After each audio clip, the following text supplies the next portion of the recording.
অবশেষে Bharat New Zealand final match দিয়ে পদ্মা নামতে চলেছে হাইব্রিড মডেলের ২০২৫ চ্যাম্পিয়ন্স ট্রফি।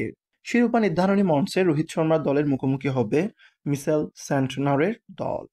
হাই ভোল্টেজ ম্যাচের আগে দেখে নেওয়া যাক দুই দলের পরিসংখ্যানের খতিয়ান। সংযুক্ত আরব আমিরাতের দুবাই আন্তর্জাতিক ক্রিকেট স্টেডিয়ামে হবে ফাইনালের মহারণ। রোববার বাংলাদেশ সময় বিকাল ৩টায় শুরু হবে মাঠের লড়াই। এবারের আসরের আয়োজক পাকিস্তান হলেও রাজনৈতিক কারণে, নিরাপত্তার কারণে দেশটিতে খেলতে যায়নি ভারত, যে কারণে হাইব্রিড মডেলের আসরের ভারতের ম্যাচ খেলছে দুবাইতে।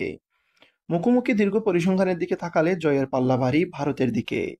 ১১৯ ওয়ানডেতে কিউইদের ৫০ জয়ের বিপরীতে ভারত জিতেছে ৬১তে। বাকি ৭ ম্যাচ শেষ হয়েছে ফল ছাড়াই এবং একটি ম্যাচ টাই হয়েছে। ৬১ জয়ের মধ্যে ৩১ ম্যাচে ঘরের মাঠে জয় পেয়েছে ভারত।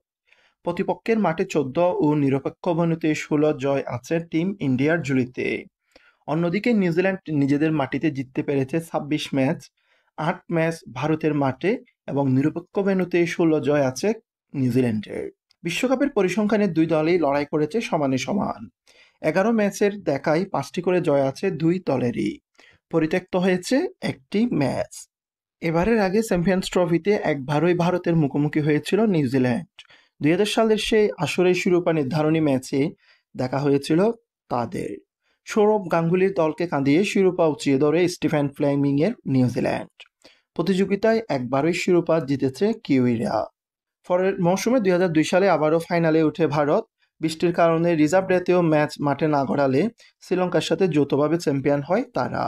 পরে ২০১৩ সালে ইংল্যান্ডকে হারিয়ে আবারও দ্বিতীয়বারের মতো আইসিসি চ্যাম্পিয়ন্স ট্রফির চ্যাম্পিয়ন হয় ভারত।